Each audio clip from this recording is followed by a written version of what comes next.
80,000తో start అయిన iPhone ఇప్పుడు 1,50,000 దాటింది. కానీ క్వశ్చన్ ఏంటంటే నిజంగా ఐఫోన్ అంత వర్త్ గల ఫోన్‌ని రెడీ చేస్తుందా? లేకుంటే మనకి బ్రాండ్ పేరు చెప్పి మన దగ్గర నుంచి డబ్బులు గుంజుతుందా? ఈ వీడియో చివరి వరకు చూస్తే యాపిల్ ఎందుకు ప్రైజెస్ పెంచుతుందా అనేది మీకు అర్థమవుతుంది. ఇక్కడ కూడా మీరు స్కిప్ చేయకుండా లాస్ట్ వరకు అయితే చూడండి. Hi guys, welcome back to my channel tech trek in Telugu. నేను మీ శశికుమార్. అందరు ఎలా ఉన్నారు? బాగున్నారని నేను అనుకుంటున్నా. ఇంకా టాపిక్లోకి అయితే వెళ్ళిపోదాం. ఈరోజు మనం ప్రపంచంలోనే అత్యంత విలువైన టెక్ కంపెనీ గురించి అయితే మాట్లాడుకుందాం. అది వచ్చేసి Apple company. Apple every years కొత్త మొబైల్స్ అయితే లాంచ్ చేస్తుంది. దాంతో పాటు ప్రైసెస్ కూడా ఇంక్రీజ్ అవుతుంది. దానికి రీజన్ కేవలం ఇన్ఫ్లేషనే కాదు, చాలా ఆసక్తికరమైన విషయాలు అయితే ఉన్నాయి. ఇవాళ ఈ వీడియోలో తెలుసుకుందాం. రీజన్ నెంబర్ 1, యాపిల్ కేవలం మొబైల్ కంపెనీయే కాదు, ఇది ఒక లగ్జరీ బ్రాండ్. ఎలా అయితే BMW, మెర్సిడీస్ ఒక బ్రాండ్గా మనం అయితే పరిగణిస్తామో, సేమ్ అలాగనే యాపిల్ మెయింటైన్ చేసేటోళ్ళు కూడా ఇది ఒక బ్రాండ్ అని పరిగణిస్తారు. సో ఇది ఒక మెయిన్ రీజన్. ఫస్ట్ రీజన్ వచ్చేసి ఇది, ఆ బ్రాండ్ని ఎక్కడ కూడా యాపిల్ పోగొట్టుకోదని చెప్పేసి అది మెయింటైన్ అయితే చేస్తూ ఉన్నదన్నమాట. రీజన్ నెంబర్ 2 వచ్చేసి research and development. Mostly Apple అనేది ఈ రీసెర్చ్ అండ్ డెవలప్మెంట్ మీద చాలా ఇన్వెస్ట్ అయితే చేస్తుంది. ఎందుకంటే ఎవ్రీ ఇయర్ కొత్త కొత్త చిప్సెట్ తోని, కొత్త కొత్త బ్యాటరీ పర్ఫార్మెన్స్ తోని, కెమెరా ఇంప్రూవ్మెంట్ కోసం కొత్త కొత్త సెన్సార్స్ తోని, సో ఇలా అనేక రకాలైన వాటిపైన అయితే ఇన్వెస్ట్ చేస్తుంది అనమాట. అందుకని ఎవ్రీ ఇయర్ కూడా యాపిల్ ప్రైస్ అనేది పెరుగుతూ ఉంటుంది. ఇది కూడా one of the reason. Reason number 3 వచ్చేసి ఎక్స్పెన్సివ్ కాంపోనెంట్స్. యాపిల్ ఒక ఫోన్ని తయారు చేయాలంటే దానికి కావాల్సిన ఏంటిది? డిస్ప్లే, కెమెరా సెన్సార్స్, ఏఐకి సంబంధించిన ఫీచర్స్ సంబంధించింది కానీ, లేకుంటే ర్యామ్ కానీ, లేకుంటే సాఫ్ట్వేర్ పరంగా ఇంప్రూవ్మెంట్స్ కానీ, సో ఇలా అనేక రకాల వాటిపైన ఇన్వెస్ట్ చేయడం వల్ల ఇది కూడా one of the main reason price hike అవ్వడానికి. Reason number 4, manufacturing cost. ఎక్కువ ఐఫోన్స్ అనేవి మనకి చైనా అండ్ ఇండియాలోనే తయారవుతాయి. సో అందులో మనకి labour cost, factory electricity, testing, quality control, transportations, ఇవన్నీ ఎక్స్పెన్సెస్ కూడా మనకి ఇందులోనే యాడ్ అవుతాయి అన్నమాట. రీజన్ నెంబర్ 6 వచ్చేసి ఇంపోర్ట్ ట్యాక్సెస్.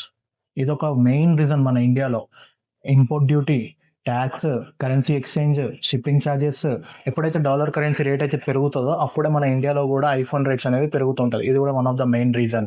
రీజన్ నెంబర్ 6 వచ్చేసి యాపిల్ ఎకో సిస్టమ్.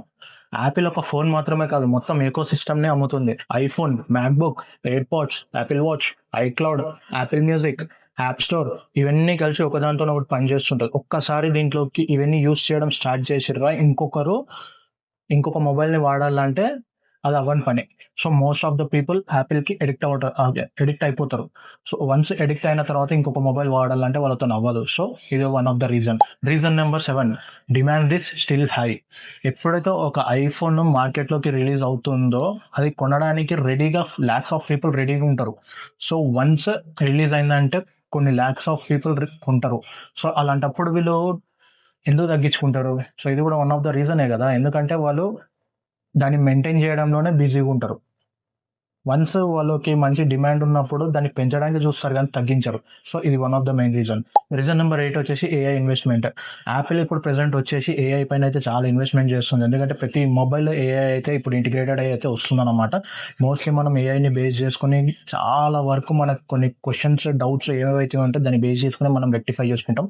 సో అలాంటప్పుడు యాపిల్ కూడా ఎందుకు దానిపైన ఇన్వెస్ట్ చేయకుండా ఉంటుంది? సో వన్స్ అది ఇన్వెస్ట్ చేస్తుంది కదా, మొబైల్ అనేది రెడీ అయిన తర్వాత బయటికి వచ్చిన తర్వాత ప్రైస్ అయితే అమాంతంగా పెరుగుతుంది. సో ఇది కూడా one of the main reason. అయితే ఇప్పుడు నేను చెప్పిన మెయిన్ 8 రీజన్స్ ఏవైతే ఉన్నాయో అవే అన్నమాట మెయిన్ మనకి యాపిల్ ప్రైస్ అనేది డిసైడ్ చేయడానికి. సో ఫస్ట్ వచ్చేసి ప్రీమియం బ్రాండ్, సెకండ్ వచ్చేసి ఎక్స్పెన్సివ్ కంపోనెంట్స్, థర్డ్ వచ్చేసి రీసెర్చ్ అండ్ డెవలప్మెంట్, ఫోర్త్ వచ్చేసి మ్యానుఫ్యాక్చరింగ్ కాస్ట్, ఫిఫ్త్ వచ్చేసి ఇంపోర్ట్ ట్యాక్సెస్, సిక్స్త్ వచ్చేసి ఏఐ ఇన్వెస్ట్మెంట్, సెవెంత్ వచ్చేసి స్ట్రాంగ్ ఎకో సిస్టమ్, ఎయిత్ వచ్చేసి స్ట్రాంగ్ డిమాండ్. ఇవన్నీ కలిసి ఐఫోన్ ప్రైస్ని అయితే డిసైడ్ చేస్తుంది. మీకేమనిపిస్తుంది? నిజంగా యాపిల్ అంత వర్త్ అనిపిస్తుందా, లేకుంటే ఓవర్ ప్రైస్డ్ అనిపిస్తుందా? మీ అభిప్రాయం ఏందో కింద కామెంట్ సెక్షన్లో అయితే మెన్షన్ చేయండి. ఈ వీడియో కానీ మీకు నచ్చినట్టయితే మీ ఫ్రెండ్స్ అండ్ ఫ్యామిలీ మెంబర్స్కి షేర్ చేయండి. అలాగే మీ ఫ్రెండ్స్లో ఎవరైనా ఐఫోన్ కొనాలనుకుంటే ఒకసారి ఈ వీడియో వాళ్ళకైతే షేర్ చేయండి. ఎందుకు ప్రైస్ ఇంక్రీజ్ అవుతుందో వాళ్ళకు కూడా తెలుస్తుంది. అలాగే మా ఛానల్ని సబ్స్క్రైబ్ చేసుకుని పక్కన ఉన్న బెల్ ఐకాన్ అయితే క్లిక్ చేయండి. మరిన్ని వీడియోస్తో మళ్ళీ మేము ముందుకు వస్తాను. Until then take care, bye bye and signing of.